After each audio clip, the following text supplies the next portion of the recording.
예. 성서 일과표가 제시한 오늘의 서신서 본문은 우리가 조금 전에 읽었던 고린도후서 8장 7절로 15절의 말씀입니다. 고린도후서를 처음으로 증언할 때 말씀드렸듯이 현재 우리가 갖고 있는 고린도후서는 이 독립된 한 통의 편지가 아니고요, 적어도 3통 이상의 편지가 합쳐진 것입니다.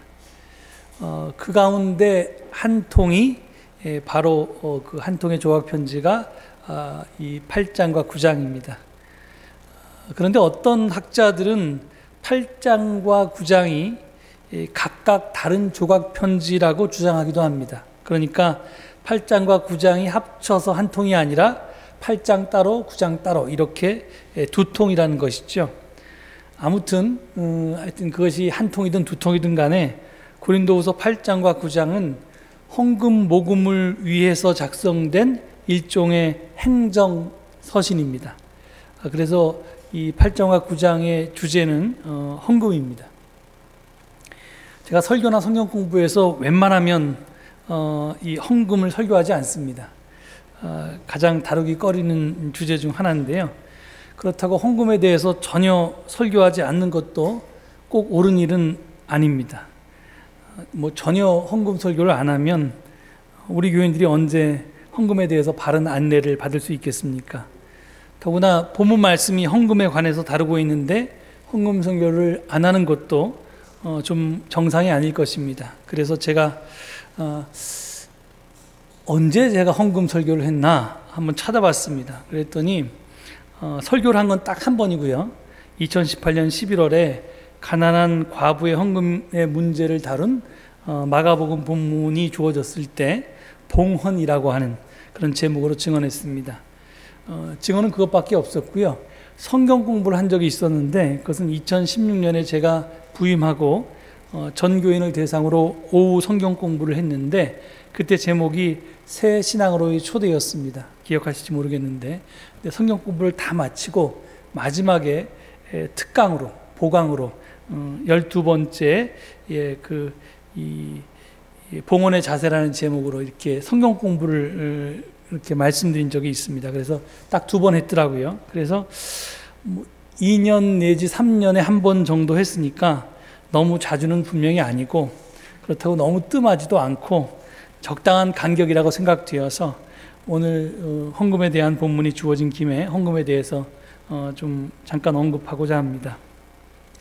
제가 이게 좀 무거운 주제이니만큼 그 봉헌의 자세 때 말씀드렸던 재미난 이야기로 시작하겠습니다. 아마 여러분 기억나실 겁니다.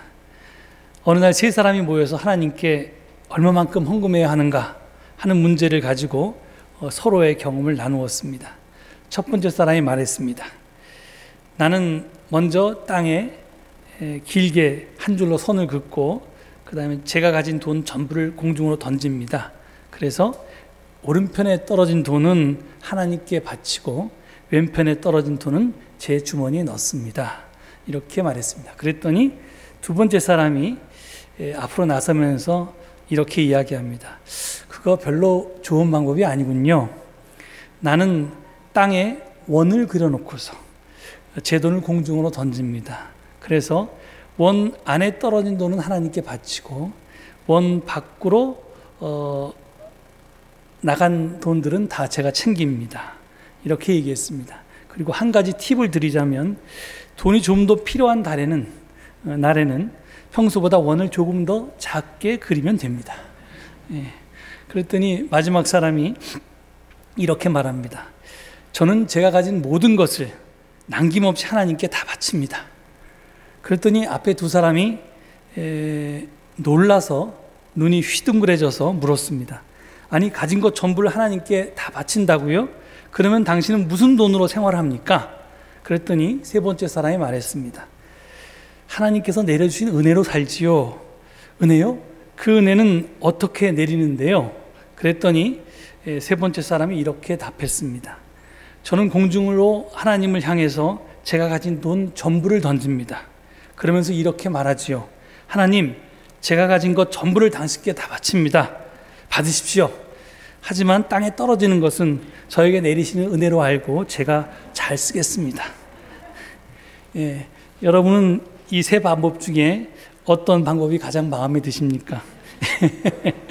마지막 방법이 가장 마음에 드시죠? 예. 예, 이 이야기는 그냥 한번 웃자고 누군가가 지어낸 유머일 것입니다. 그런데 이 이야기에 나온 하나님께 얼마만큼을 헌금해야 하는가라는 질문은 두 가지 큰 오해를 불러일으킬 위험이 있습니다. 첫째는요, 이 질문은 헌금을 누구에게 하는가에 대해서 답하고 있습니다. 그 답은 하나님입니다. 하지만 헌금은 하나님에게 하는 것이 아닙니다. 세상을 창조하신 하나님께서 조물주이신 하나님께서 세상이 다 당신 것인데 뭐 돈이 필요하시겠습니까? 하나님은 돈이 필요한 분이 아닙니다. 그러니까 따라서 헌금을 하나님께 한다는 말은 사실 옳지가 않습니다. 둘째, 얼마만큼을 헌금해야 하는가라는 질문은 헌금을 세금으로 생각하게 만듭니다. 분명히 말씀드리지만 헌금은 교회에 내는 세금이 아닙니다. 그래서 만약에 헌금을 세금이라고 생각하면 우리는 이 연말정산을 할 때 절세 방법을 찾으려고 애쓰듯이 헌금을 하면서도 이 잔머리를 쓰고 또 요령을 피우게 됩니다. 그래서 이게 세전 수입에 대해서, 총 수입, 그로스에 대해서 11조를 할 것인지, 아니면 새우 실수입, 네트에 대해서 11조를 할 것인지, 우리가 예금을 찾았을 때, 적금을 찾았을 때 그 전체 금액에 대해서 헌금을 할 것인지, 아니면 이자에 대해서만 세금을 헌금을 할 것인지 등등 이런 것들이 이제 궁리하고 그 답을 찾아서 이제 헌금을 합니다. 근데 이제 그 세금으로 생각하면 그렇게 된다는 거죠. 또 헌금은 세금이 아니듯이 뇌물도 아닙니다. 선물은 이미 받은 것에 대해서 감사해서 우리가 하나님 드리는 겁니다. 하나님께 드리는 건 아니지만 하여튼 드리는 거고요. 반면에 뇌물은 앞으로 돌려받을 것을 전제하고 주는 것입니다.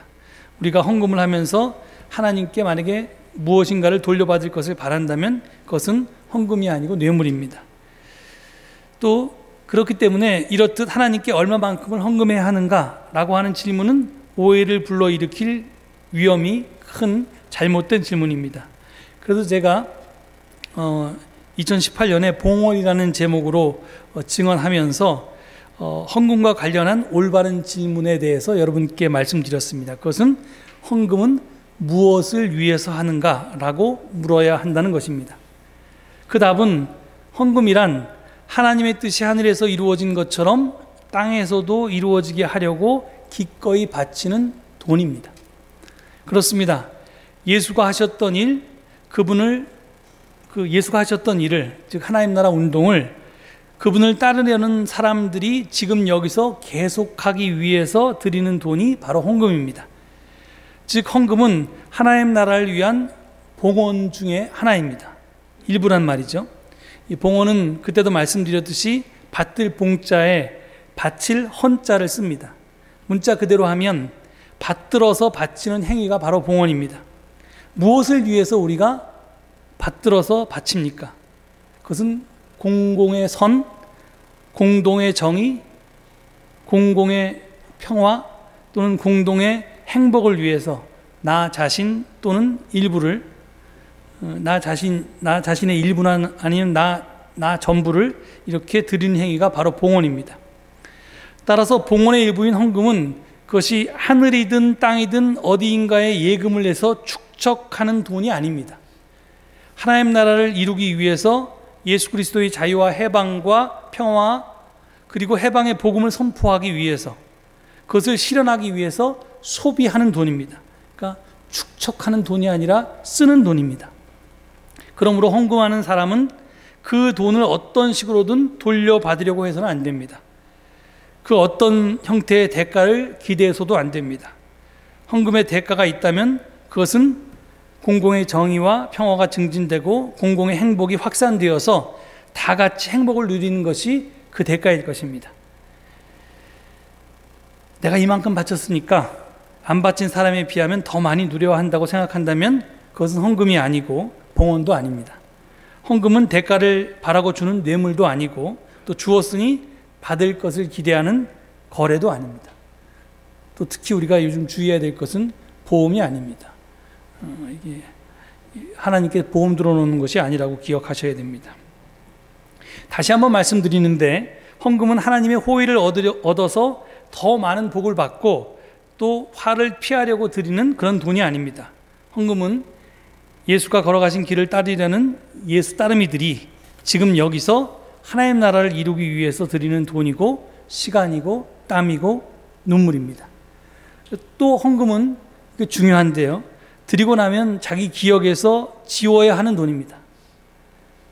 내가 이만큼 헌금했는데 나를 몰라준다, 사람들이. 하나님이 나를 이렇게 대하실 수 있나, 이렇게 하면 안 된다는 겁니다. 그것은 공공의 선을 위해서, 공공의 행복을 위해서 기꺼이 소비되어서 어디선가 나도 모르는 곳에서 싹을 틔우고 꽃을 피우고 열매를 맺습니다. 따라서 남을 위해서 나의 일부든 전부든 바칠 생각이 추호도 없다, 나는 오로지 나 자신만을 위해 살겠다 라는 사람에게는 봉헌이든지 헌금이든지 아무 의미가 없습니다. 이런 사람이 헌금한다면 그것은 자신의 더 큰 행복을 위해서이고 또 자기가 더 많은 복을 받겠다는 것이니까 결국 그것은 헌금도 아니고 봉헌도 아닙니다. 앞서 말했듯이 헌금이란 말에는 자신의 일부 또는 자신의 전부를 공동의 선을 위해서, 공동의 행복을 위해서 사용한다는 뜻이 들어있기 때문에 그렇습니다. 이런 의미에서 헌금이란, 또 더 넓게 말해서 봉헌하는 삶이란 현 시대의 흐름에 역행하는 것입니다. 그저 자기 하나 잘 되자고, 남보다 더 잘 살고 성공하고 출세하는데 전심전력하는 세태를 역행해서 공공의 행복을 위해서 나 자신을 드리는 것이니까 그렇다는 말입니다. 그래서 예나 지금이나 그리스도인들은 세상의 풍조를 역행하며 사는 사람들입니다. 세상의 가치를 거부하며 사는 사람들입니다. 세상 안에 살면서 세상과 다르게 사는 사람들이 바로 우리입니다. 우리는 지금 서울제일교회 적을 두고 신앙생활을 하고 있습니다. 그런데 만일 이 서울제일교회가 하나님 나라 건설에는 아무 뜻도 없고 이를 위해 헌신하지도 않고 공공의 정의와 행복을 위해서 노력하지도 않는다면 우리는 여기에 머물러 있을 이유도 없고 또 이 교회에 봉헌이나 헌금을 할 까닭도 없을 것입니다. 이 교회를 통해서 뭔가를 해야 할 이유도 없을 것입니다. 따라서 여러분은 정성을 다해서 봉헌하는 것뿐만 아니라 우리 교회가 제대로 예수의 교회로서 역할을 하고 있는지를 살펴야 할 것입니다. 살펴서 잘 못하고 있으면 지적하고 그렇게 바른 길로 가도록 유도하고, 그래도 안 되면 그냥 딴 교회 가시면 됩니다. 또 여러분이 헌금이 봉헌의 전부가 아니고 일부임을 꼭 기억해야 합니다. 비록 헌금은 못해도 봉헌은 얼마든지 할 수가 있습니다. 헌금을 못해도 우리는 기도로 봉헌할 수도 있고요, 봉사로 봉헌할 수도 있고요, 또 출석으로 봉헌할 수도 있습니다. 봉헌의 방법은 많습니다. 봉헌은 돈만 바치는 것이 아닙니다. 시간을 바치는 것도 봉헌이고, 재능을 바치는 것도 봉헌이고, 열심을 바치는 것도 봉헌이고, 희생을 바치는 것도 봉헌입니다. 하다못해 교우들이 왔을 때 따뜻하게 인사하는 것도 봉헌일 수 있습니다. 그러니 헌금을 못했다고 또는 적게 했다고 주눅들지 마시기 바랍니다. 떳떳하고 당당하게 자신의 것으로 봉헌하며 사시면 됩니다. 하나님 나라를 이루기 위해서 여러분의 시간과 땀과 눈물을 들이시면 됩니다.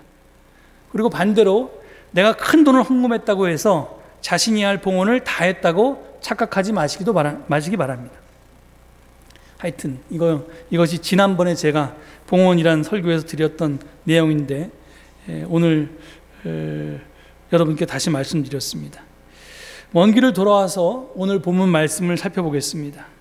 본문 11절에서 바울은 고린도 교회 교우들에게 이제는 그 일을 완성하십시오 라고 말합니다.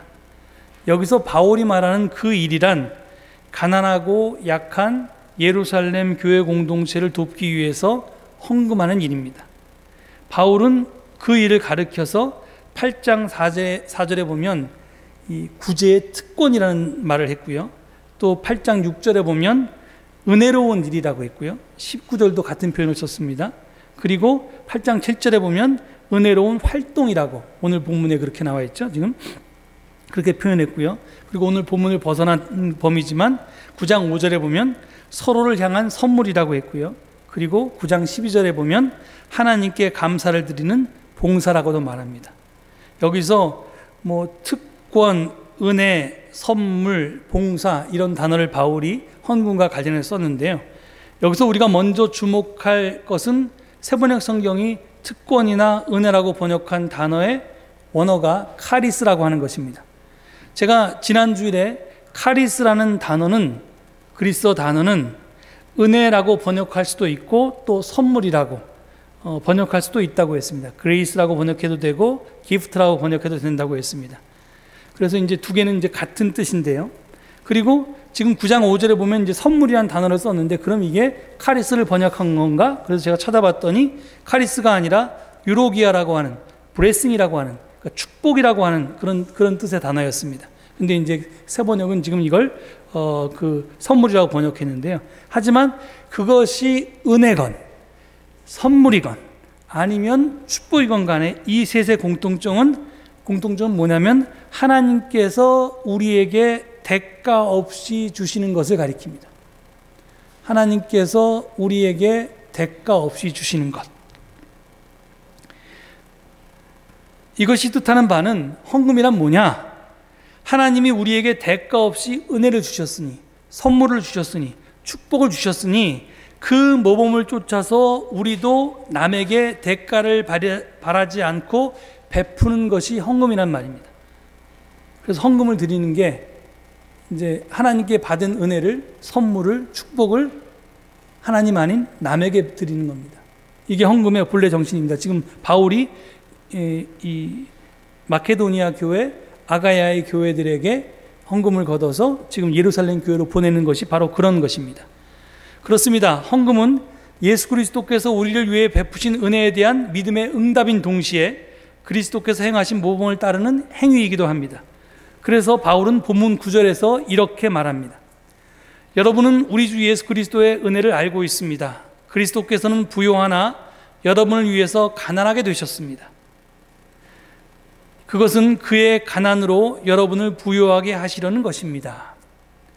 이 말씀은 예수 그리스도가 우리를 구원하기 위해 자신의 영광을 버리고 종의 모습으로 이 세상에 오신 것과 우리를 구원하기 위해 순환당하고 마침내 자신의 전부를, 생명까지 내어준 그 십자가의 사랑과 은총을 가리킵니다.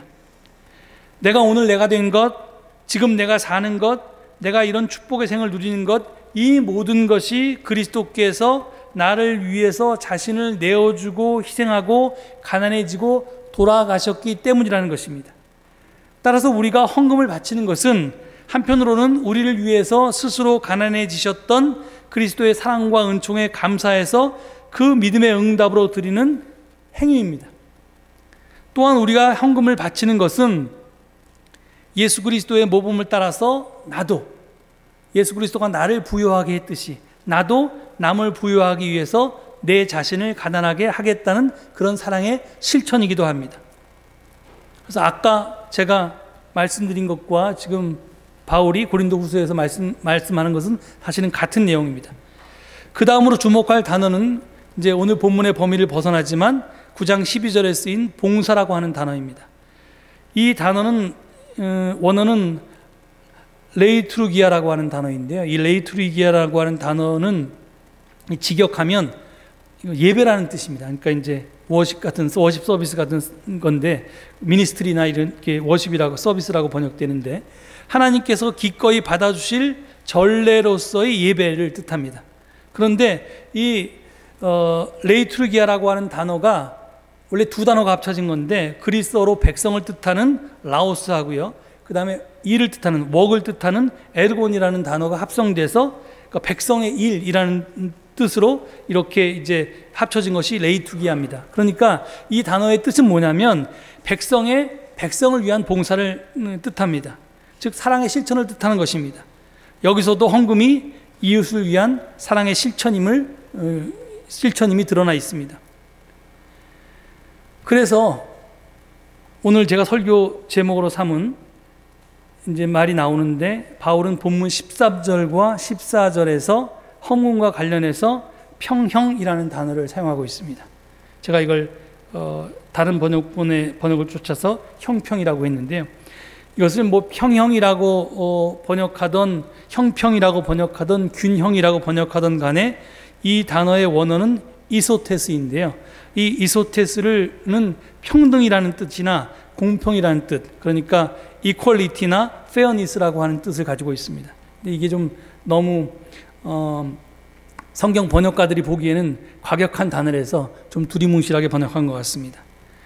이렇듯 헌금이라고 하는 것은 뭐냐면, 이게 바울은 그 목적이 이제 평등, 공평이라고 이야기한 건데요.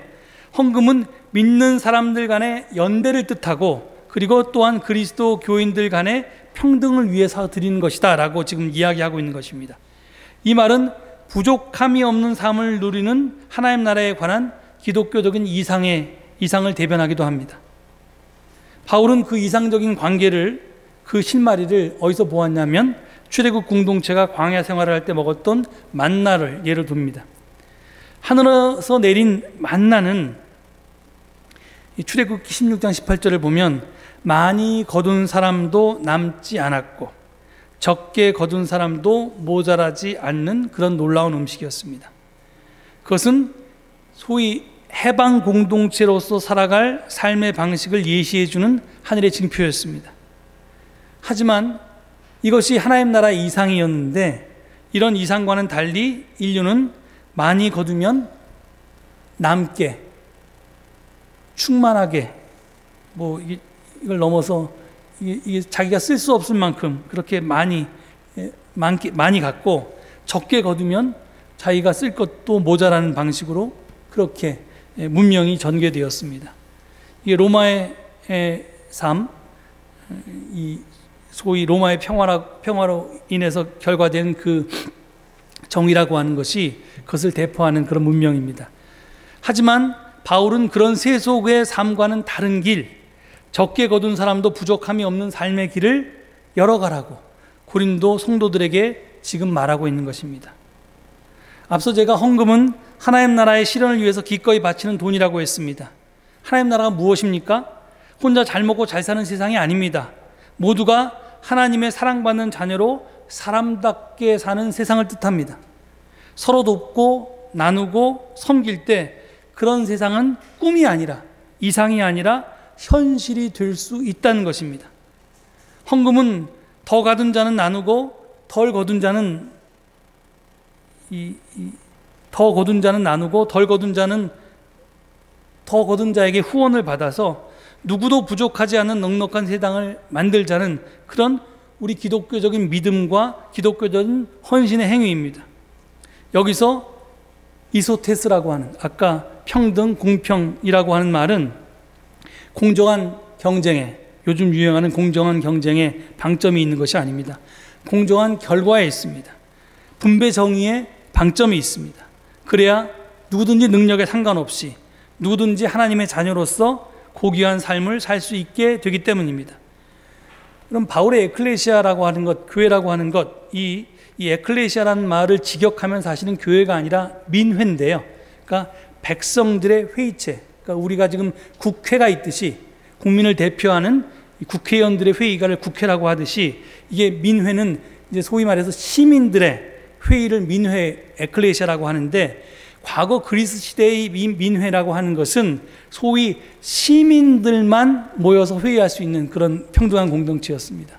거기에 여자만 들어갔지 남자도 못 들어갔고, 예를 들어 노예도 못 들어갔고 이방인도 못 들어갔고 뭐 그랬습니다. 그런데 지금 바울이 교회를 가르치면서 사용했던 이 에클레시아라고 하는 민회는 누구나 다 하나님의 백성이 되기 때문에, 세례를 받으면 누구든지 그리스도 예수 안에 있으면 새로운 피조물이 되어서 남자나 여자나 이방인이나 유대인이나 또는 종이나 자유나 구별 없이 누구나 다 민회의 구성원이 되어서 똑같이 하나님의 사랑을 받고 사는 공동체를 만들겠다라고 하는 것이 바로 교회입니다.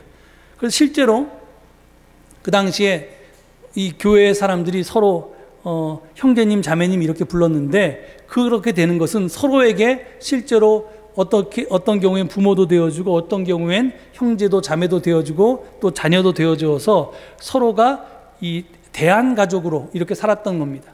그러니까 만약에 내가 아파서 오늘 일을 못 나가서 아무런 벌이가 없으면 굶어야 될 텐데, 그런 사람들을 좀 여유롭게 일해서 여윳돈을 가진 사람들이 자기가 번 돈을 가지고 빵 2개 먹을 거 하나 먹으면서 나눠 먹고, 또 그 사람이 아픈 몸을 회복할 수 있도록 돕고, 이렇게 나누고 섬기고 서로가 서로 하나님의 사랑을 나누며 살던 공동체가 바로 에클레시아였던 겁니다. 이것이 공평이라는 겁니다. 그런데 바울은 지금 고린도 교회 에클레시아가, 고린도 교회의 공평이 고린도 교회에서만 끝나서는 안 된다고 얘기하는 겁니다.